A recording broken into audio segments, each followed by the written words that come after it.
All right. Thanks, everybody. I know the people that are still in the room now at 6 p.m. are the ones that are actually interested, so it's good to be presenting to you all. Some familiar faces in the crowd, some new faces as well.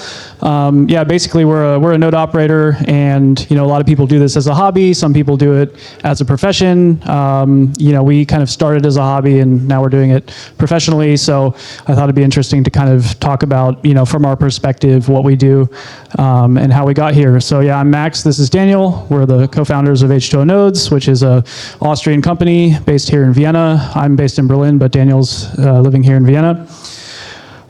So yeah, just to get a sense of who you guys are, who stakes crypto tokens? Okay, so maybe the majority. Does anyone actually run a node or a validator other than those two guys over there? Okay. So yeah, briefly, this is just a 15-minute talk. Let me start my clock here so we don't go over. So yeah, we've got 15 minutes. We're just going to briefly talk about what does it mean to run a validator, our story, how we ended up doing this, what kind of challenges we're up against, and how we're diversifying. So just to start, Daniel will talk a little bit about what it means to actually run a validator. That obviously kind of depends on which chain you're running on, but usually each chain would kind of give you some sort of metric system so you could see how you're actually doing. And obviously it also depends on what hardware requirements are on the chain, so you will always have to look out of the dashboard. Here's an example. We have the one for Solana, right, where you can see like how your node is actually doing. So that's going to be your bread and butter piece to look on every day and make sure your performance is really well. And yeah, each chain has their own tooling, so you'll have to be in touch with the people, obviously, to make sure that your node is doing fine. And usually, obviously, comms work via Telegram and Discord, so you're in the touch with the teams of Solana and others to make sure that you're always up to date with your software and things like that. Sorry, we're rushing a little bit. Obviously, you will have to make a decision on how you would run your infrastructure, right? Obviously, a lot of people these days use cloud computing for whatever reason. So it could be either also hardware, rented or owned, right? Might be, if you're in a long-term game, maybe the better choice. Obviously, you need somebody or someone who can help you with installing the server. Usually would go probably with Linux, right? Because that makes the most sense. And then we kind of come to other topics, right? You would like to have some form of branding because at some point you would like to have some marketing going on, right? So you will have to find your own unique selling point. And obviously you need a legal entity to run a business, and that's also up to you where you choose to be. So in our space, like I've been running Linux servers for, I don't know, almost 30 years. I look younger than I sadly am.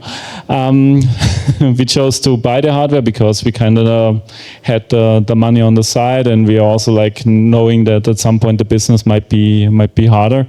We rented the rack space, so basically we have like some square meters in the data center allocated to us. So there we put our racks, and there we can put our infrastructure like the routers, switches, and the servers. And obviously we run everything on Linux because it's, yeah, great, stable, and awesome. All right, so yeah, we don't have time to dive into proof of stake and what's going on, but when you're sending a transaction onto the chain and it's getting put into a block and sent through all the nodes in the network, that's what's happening in the background, and we're running the servers that are making that possible. So obviously, as a business, you need to find a way to kind of break in. So our story started in 2022. We had the right skills, we had industry experience. We realized that there was a need for decentralization. So like Daniel mentioned, a lot of people are running infrastructure on AWS or on the cloud, but if an entire blockchain has all their nodes running on one cloud provider or one hardware provider and one data center, that's quite risky for the uptime of the chain itself. So we saw a need for that. We were also very bullish on liquid staking, hence the name, which unfortunately I don't have too much time to talk about, but that's kind of what led us to start this in 2022. So we launched on Solana and Ethereum. We got stake from Lido, which was the largest staking pool at the time on Solana. We also got stake from some other pools. Since then, we've started participating in testnets. So when a new chain, is being developed, they're typically doing a testnet phase, which could be a few months long. And they have partners they use for that. And then eventually, you're part of the mainnet launch. So we've helped launch chains like Sui, Walrus, Monad, Archeum. And typically after you help launch a chain, you get stake from the foundations, and that kind of helps create your business case for you. And yeah, recently we've also been looking at kind of being more of a traditional infrastructure player. We're also one of the operators for Takeo, for example, who just presented before.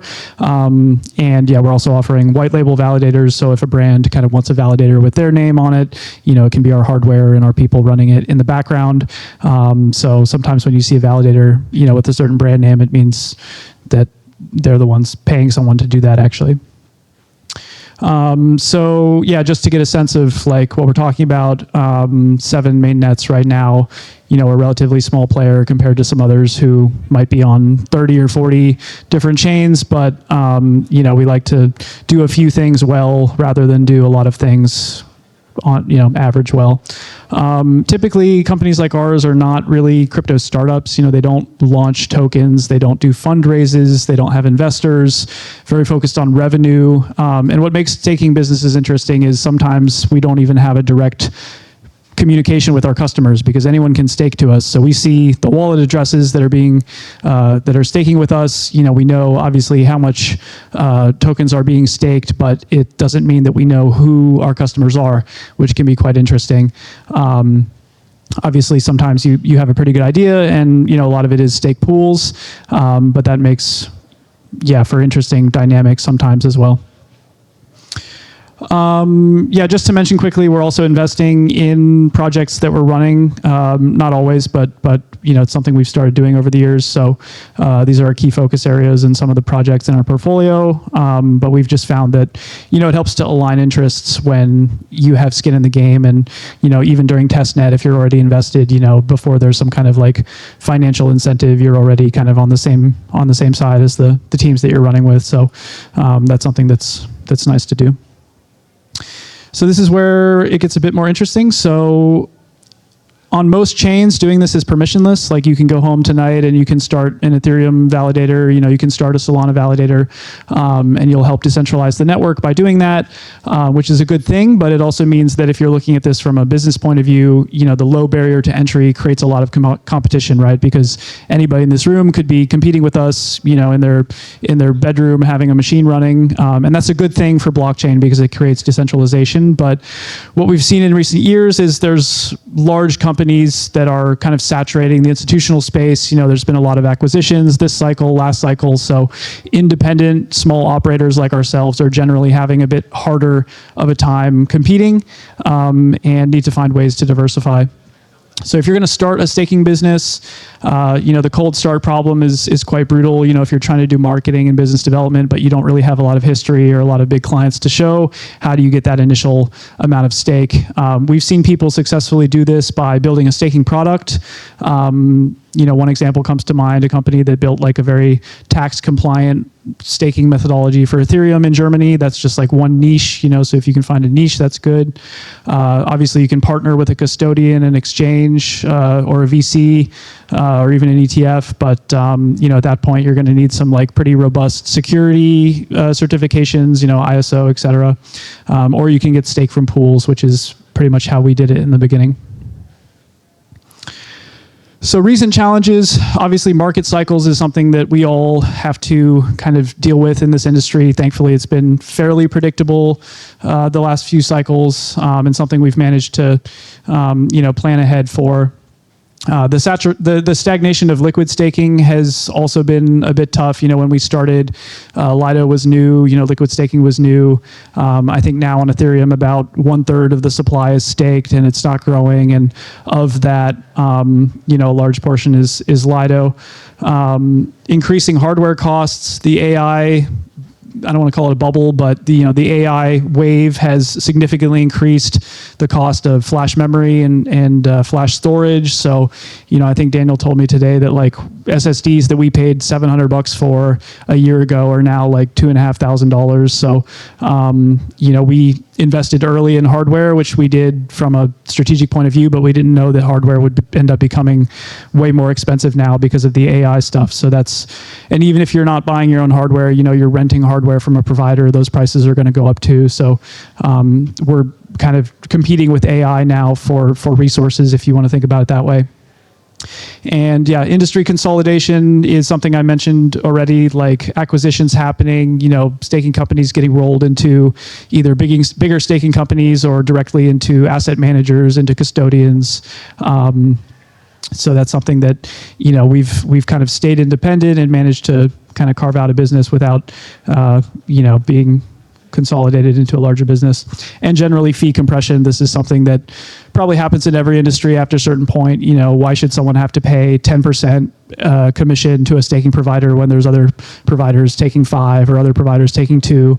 And especially when it comes to ETFs and kind of bigger amounts, people generally don't have a tolerance for the same level of fees that a retail staker would have, for example. So that's something that everyone has to wrestle with. And yeah, it's a race to the bottom. It's a very commoditized business because, like I said before, there's pretty low barriers to entry. So these are all the challenges we've had to struggle with.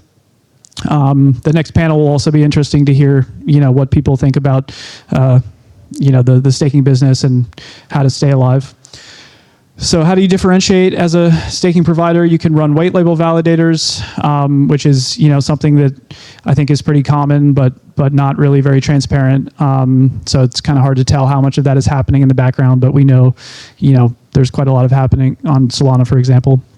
You can sell block space. So if you think from a kind of zoomed out perspective, what are you doing as a validator? You're creating blocks and adding them to the chain. So you're directly providing block space. And if you have relationships with traders who are doing a lot of arbitrage, especially on DEXs, they have an interest in getting transactions in those blocks as quickly as possible. So there's some interesting kind of business relationships that can be built there. And we've seen, certain larger players kind of go all in on this idea of having traders as their customers recently, which is interesting. And finally, you can offer RPC services. So this is basically data products. You're not only adding new transactions to the chain, but you're also pulling data from the chain. So if someone's building a blockchain explorer or a wallet or some kind of any kind of blockchain product that needs access to data, that's something that they'd be willing to pay for. And yeah, we've seen companies do quite well going down this vertical as well. So this is kind of like where I'm building up to. Can you launch a validator business today? I would say yes. Especially if there's new L1s that you can get into, early in testnet. We've seen people on panel today from upcoming L1s. You can go talk to people like that.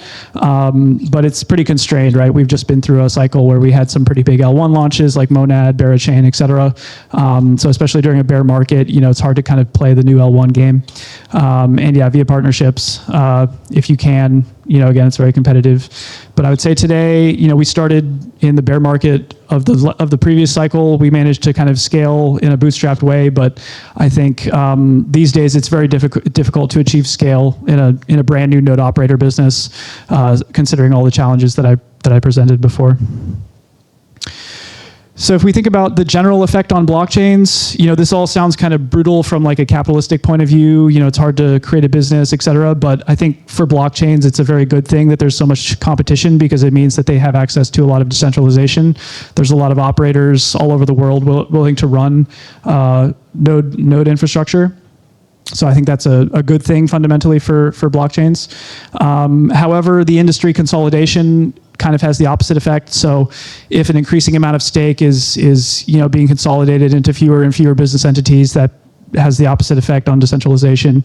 So yeah, it's kind of like economies of scale lead to stake centralization. Bigger businesses are just able to do it more efficiently, and kind of, take over large swaths of the industry. If one company, let's say, is the biggest node operator on multiple chains, that's not really a good thing for industry decentralization, I would say. So yeah, finally wrapping up here, this isn't really meant to be an advertisement for us, but just generally speaking, if you are going to stake your tokens, try and look for small independent validators. Don't just do it with Coinbase. Don't just do it with, inside of your Binance account or whatever. It is generally helpful for network decentralization and also the industry as a whole if you can find small independent validators to stake with, especially if they're running bare metal hardware, especially if they're doing that in unique locations. That's not always easy to find out as a staker, but please just don't do it all with Coinbase or whatever, because they don't need more stake. People like us do, or do it with liquid staking pools, because there's lots of advantages to doing that, and they're generally going to delegate to multiple operators in the background, so that's also a good thing to do. So that's pretty much it. Stake with us.